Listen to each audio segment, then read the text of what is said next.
Hey everyone, Mr. Sujano here. In today's video, I'm going to install and review the Link Quick Release JLF shaft by Phreakmods. Let's get started. So if you're wondering what the Link Quick Release JLF is, in a nutshell, it allows you to detach the joystick from the base of the joystick. And you may ask, why would you want to do something like this? Well, I can think of two big reasons, and there are also more than this, but the two big reasons are first and foremost for traveling. You can remove it off of the joystick.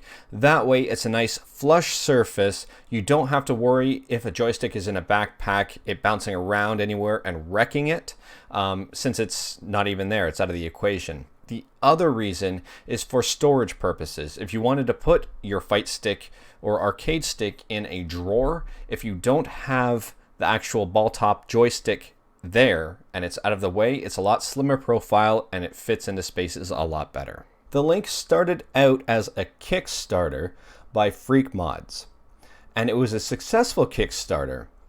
It raised $22,578 out of the $12,000 goal. It's no longer a Kickstarter. The Kickstarter was successful, it was funded, it released, and now it's available on sites like FocusAttack. And you can see here it is $21.56. It's on sale, down from $26.95. There are also different colors as well. I just went with the standard color to match my fight stick, but you can also see there's green, yellow, there's a black. I believe there's a few other colors as well. So the box for the Link JLF is fairly compact. Actually kind of like that. It's not big at all. And inside the box, I recommend keeping it.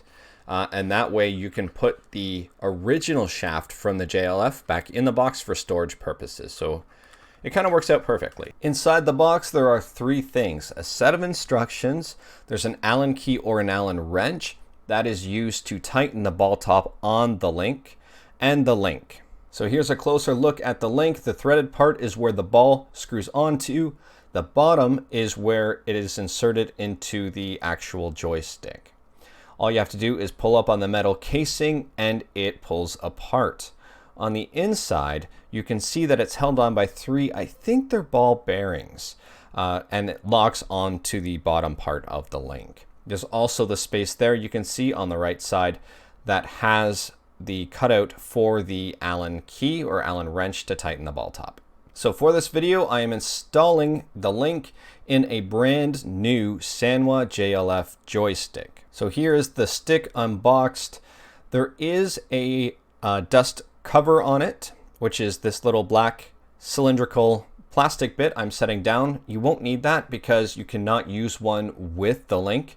It will basically render the Link incapable of separating because you won't be able to pull up on the metal casing. So you cannot use a dust cover. You can use a dust washer, and that's the thin dust washers like the official Sanwa ones you can use. However, if you have a thick dust washer, you might run into issues. I also recommend using a flathead screwdriver in order to take the clip off the bottom of the joystick. Please be careful taking off the clip on the bottom of the joystick.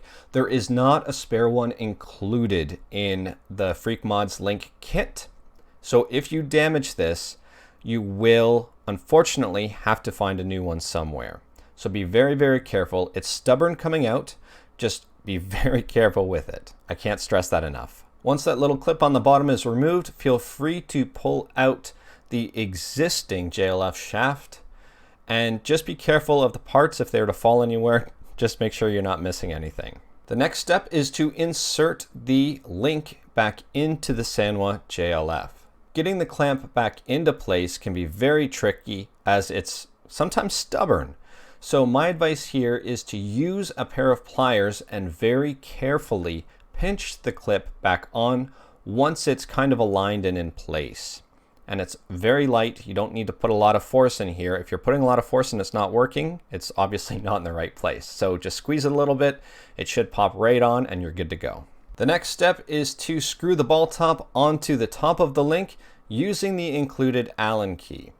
So the Allen key can be used either on the short part or on the long part. It doesn't really matter. Both parts fit just fine. Now at this point, you're pretty much good to go. All you have to really do is reattach the link to the JLF and then mount the JLF inside a Fightstick. If you left this mounted inside a Fightstick in the first place, then there really isn't any other steps you need to do. So this is with the link installed. You can see it looks like a standard ball top.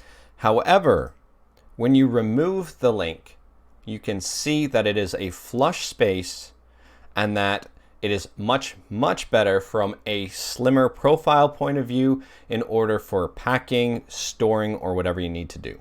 So here's my Fightstick here. You can see the link is installed on it. Now I have used this for a little bit now, and there is an adjustment period. So if you are wondering how it feels compared to a standard Sanwa joystick, there is a very small adjustment period. It took maybe 2 or 3 gaming sessions in order for me to get comfortable with it. And a travel tip I have for everyone, if you are bringing this somewhere, this is very, very easy to remove.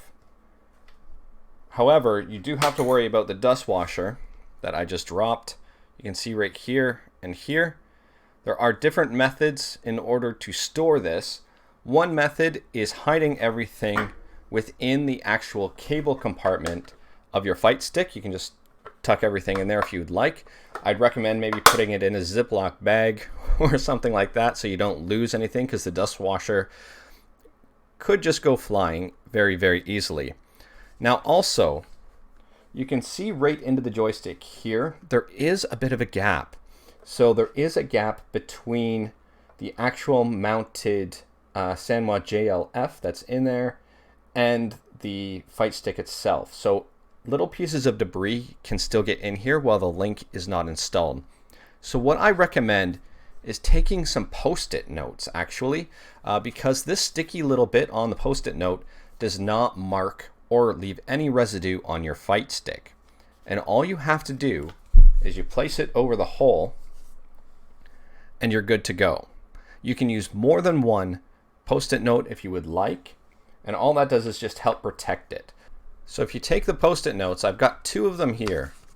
Oh no, I have 3 of them here. Okay, I've got 3 of them. Anyway, all you have to do is just rip the post-it note where it's just the sticky part of the post-it note. You can even rip it in half.